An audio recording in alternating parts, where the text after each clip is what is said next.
하나의 글을 소개합니다.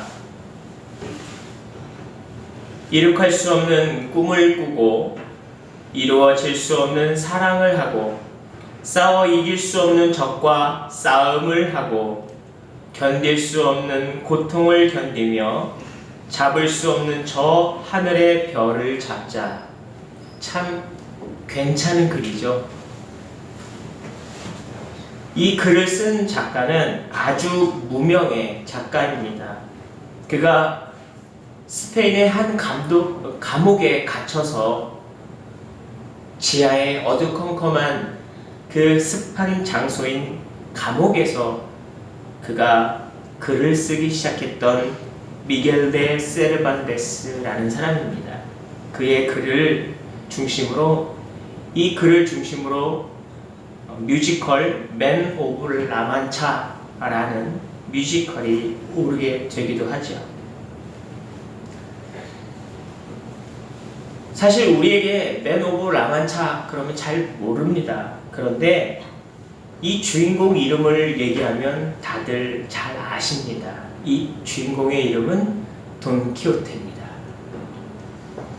세르반테스가 미치광이 주인공 한 사람을 세워두고 희망가를 계속 부르게 했던 그 소설. 세르반테스의 그의 나이는 50주를 넘어섰고 그의 삶은 고난과 역경 속에서 계속 살아냈습니다. 어린 시절 일찍 아버지를 여의었고 그는 죽을 것 같은 가난 속에서 허덕였으며 결투를 했고 도피 생활을 했고 또 전쟁 중에 입은 상처를 통해서 그는 한쪽 팔이 불구가 되기도 합니다. 5년에 걸친 노예 생활도 하였고 4번에 걸친 탈출을 시도했으나 실패에 이릅니다. 말년에 그는 비리 혐의를 통해서 감옥에 갇히는 상황이 되었습니다. 그럼에도 불구하고 세르반테스가 썼던 글, 이 돈키호테라는 이 미치광이 주인공이 그의 이상형인 여인을 생각하며 낭만적으로 글을 썼던 이 돈키호테라는 글을 보면서 사람들은 아주 보잘것없지만 재산보다 훌륭한 희망을 가지는 것이 훨씬 낫다라는 그의 말을 기억하게 됩니다.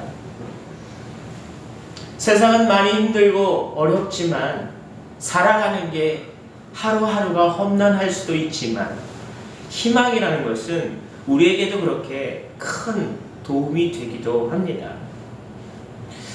여러분 혹시 1969년 7월 21일을 기억하십니까? 이날은 온 인류가 최초로 달에 발을 내딛었던 때를 말합니다. 사실 1960년도에 처음으로 구소련이 우주 기술을 이용해서 독보적인 이 우주 기술을 선보였을 그때 미국은 굉장히 우주 기술에 있어서는 약소국이었다고 하죠. 그런데 케네디 대통령이 전 세계인들 앞에서 1961년도에 달 착륙 계획을 발표하게 됩니다. 그리고 그는 아무도 가지 못한 그 우주에 우리는 사람이 그 우주에 갈 수 있는 것을 꿈꾸게 된다. 우리는 최초로 인간을 달에 착륙시킬 것이다 라는 그런 선포를 합니다. 연설이 끝난 뒤 케네디 대통령에게 많은 사람들이 찾아와서 정말 미국이 가능하겠습니까? 이미 소련은 로켓을 하늘에 쏘아 올렸는데 사실 미국은 로켓을 만들지도 못했었습니다. 미국은 가능성이라고 하는 것밖에 아무것도 가진 게 없었습니다. 케네디 대통령은 수십억 달러의 예산과 최고의 두뇌들을 다 총동원하면 분명히 가능하다라고 이야기를 합니다. 불가능한 것으로 보여지겠지만 가능성이라는 것을 생각하고 충분히 가능하다라고 말한 사람, 결국 케네디 대통령이 발표를 한 뒤 그 해 1960년도인 마지막 해인 1969년에 결국 미국은 달에 발을 내딛게 됩니다. 참 불가능한 것 같지만 하나하나 가능성을 가지고 희망을 가지고 꿈을 가지고 생각하기 시작한 사람들은 그 희망과 그 꿈과 그의 목적지를 향해서 계속 전진하고 있다는 것을 여러분 기억하시길 바랍니다. 오늘 본문을 보면 요셉의 이야기를 봅니다. 요셉은 아주 부유한 집안에서 태어났으나 그의 형제 가운데는 그리 부유하지 못했던 것 같습니다. 그리 행복하지 않았던 요셉은 형들을 부르기 위해서 찾아간 요셉에게 형들은 죽일 생각만 합니다. 그를 갈기갈기 찢어서 죽인 다음 죽었다고 아버지께 말하자. 그의 형제들은 이런 거짓말만 계획하고 있는 상황이었습니다. 그때 요셉은 즐거운 마음으로 형들을 부르러 왔고 형들과 함께 이야기하고 형들과 함께 놀기 위해서 형들을 부르려 왔습니다. 요셉은 형들에게 아기가 없었으나 형들은 요셉에게 아기가 있었습니다. 그리고 그를 죽이려고 하는 순간 장자 루벤을 통해서 우리 손에 피를 묻히지 말고 차라리 웅덩이에 빠뜨리자. 사실 웅덩이는 사악한 들짐승을 빠뜨려 죽이려고 하는 것이 웅덩이입니다. 또는 정말로 헤어나올 수 없도록 굶겨 죽일 작정으로 이 요셉을 빠뜨리려 했던 것입니다. 요셉에게 있어서는 참으로 절망적인 상황일 수도 있습니다. 사실 요셉에게 여러 가지 꿈을 보여주신 하나님이시지만 요셉의 형들이 집단적으로 요셉을 잡아서 웅덩이에 빠진 이 순간 어떻게 하셨을까요? 르우벤은 웅덩이에 빠진 것 자체에도 그를 살리는 의지가 있었다고 보여집니다. 사실 르우벤은 장자입니다. 아버지가 없는 상황에서 장자는 아버지를 대신해서 결정할 수 있는 사람입니다. 그래서 르우벤이 동생을 죽이자라고 했던 다른 형제들의 의견에 동의할 필요 없이 자기가 살리겠다 그러면 살릴 수 있는 사람입니다. 그럼에도 불구하고 그조차도 결국 요셉을 죽이는 결정에 앞장서게 되죠. 하지만 마지막 양심인 것 같이 르우벤을 통해서 하나님은 역사하시고 요셉을 죽이지 말고 웅덩이에만 빠뜨리자라고 합니다. 사실 우리가 볼 때는 웅덩이에 빠진 것이 절망이요 죽음이라고 보여지겠지만 사실은 웅덩이에 빠지지 않으면 즉시 죽을 수 있는 상황이었습니다. 이미 요셉을 죽이고자 협의를 마쳤고 이미 죽일 생각도 있었으며 기회만 된다면 요셉을 죽이려고 했던 형제들이었습니다. 그래서 기회가 오면 죽이려고 하는 그때 지금 기회가 온 것입니다. 허허벌판에 아버지가 없고 다른 사람들이 보지 않는 그곳에서 요셉을 만난 형제들, 평소에 생각하고 있던 죽음, 동생을 죽여야겠다라는 이 계획을 실현할 수 있는 기회가 온 것입니다. 웅덩이에 빠지지 않으면 요셉은 지금 죽습니다. 여러분, 우리가 볼 때는 웅덩이인 것 같고 저주인 것 같고 절망인 것 같아 보여도 지금 즉시 죽지 않고 살아있다라는 놀라운 사실을, 그 반전의 드라마를 여러분은 깨달으시길 바랍니다. 절망이 있습니까? 고통이 있습니까? 두려움이 있습니까? 정말 헤어나올 수 없을 만큼 벅찬 어려움이 여러분에게 있습니까? 죽을 것 같은 이 고통이 사실은 나를 살리고 있는 상황이라는 것을 우리는 이해해야 할 것입니다. 여러분은 어떤 웅덩이가 있습니까? 여러분에게는 어떠한 절망이 있습니까?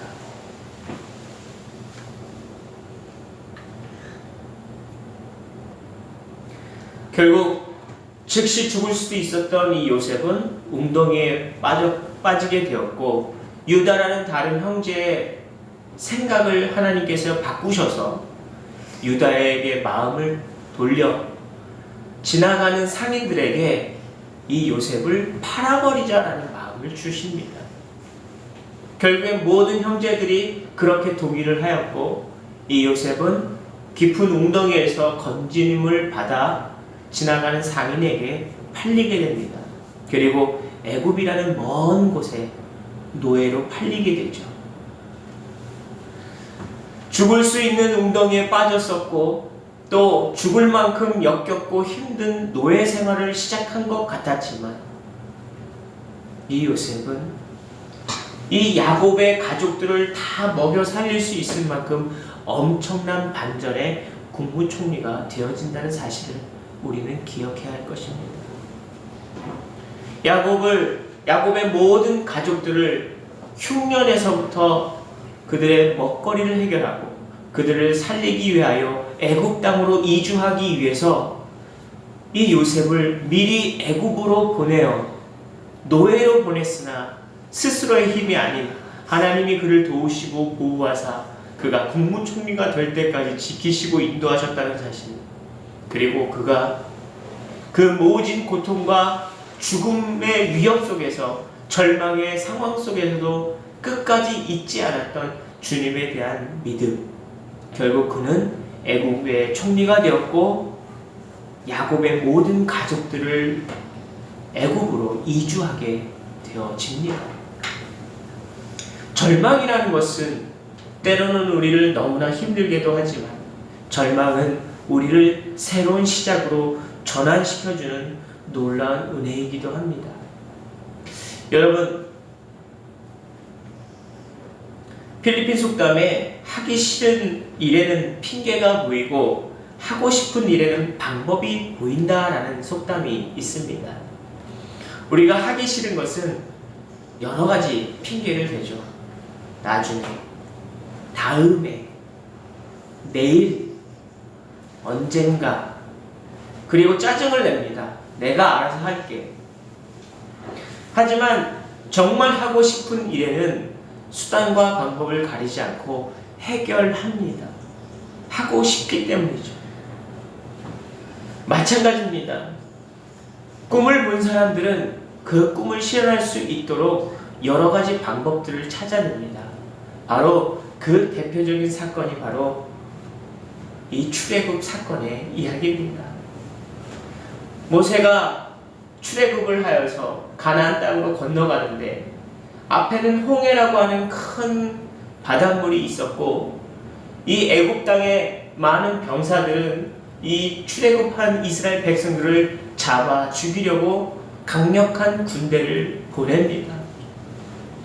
사람들은 모세에게 원망하죠. 우리가 애굽에서 노예로 살았으면 건강하게 살 수 있었을 텐데 왜 우리를 데리고 와서 앞에는 홍해 바다에 빠져 죽게 하고 뒤에는 로마 군사들이 쳐들어와 다 칼로 죽임을 당하게 되는구나.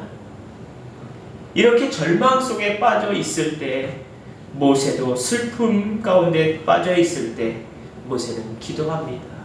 하나님. 그리고 그는 사람들에게 이렇게 외칩니다. 너희는 두려워 말라. 가만히 서서 여호와께서 오늘날 너희를 위하여 싸우시리니 너희는 가만히 있을지어다. 모세가 이렇게 기도하고 선포했을 때에 홍해라는 바다는 갈라지고 그 바다를 이스라엘 백성들은 유유히 걸어갈 수 있었습니다. 여러분, 절망이 눈앞에 보일 때, 그리고 또 다른 절망이 내 뒤를 엄습해 오고 있을 때 여러분들은 결코 마음의 평안을 찾기가 어려우실 겁니다. 그럼에도 불구하고 우리의 능력으로 우리가 해결할 수 없을 것도 확실한데 우리들은 늘 다급한 마음으로 안절부절하지 못합니다. 그리고 때로는 이 절망 가운데 우리는 울기도 하죠. 그리고 우리는 포기하기도 합니다. 그럼에도 불구하고 우리의 능력으로 할 수 없다라는 것에서 우리는 절망할 것이 아니라 여호와 하나님께 기도하는 여러분이 되시기를 축복합니다. 우리의 능력으로 무엇을 할 수 있겠습니까? 우리가 아무것도 안 하고 무턱대고 다 포기하고 하나님께 기도하라는 말이 아닙니다. 우리가 할 만한 일들을 다 하고 최선을 다함과 동시에 기도하는 여러분이 되시기를 축복합니다. 주님이 최선을 다해서 성실히 준비하고 성실히 성공을 위해서 꿈을 향해 달려간 여러분들과 함께 하신다면 여러분들은 어떠한 악한 조건에서도 능히 그 험난한 상황을 갈라내시는 놀라운 기적을 경험하게 될 것입니다. 여러분이 직면한 문제가 있습니까? 여러분이 접하고 있는 악한 환경이 있습니까? 여러분의 힘으로 할 수 없는 그런 절망이 있습니까? 이제 여러분의 앞길을 열어주실 기회가 온 것입니다. 여러분의 길을 주님께 내어 맡기고 주님이 일하실 것을 기대하며 기도하는 여러분이 되시기를 축복합니다. 기도하겠습니다.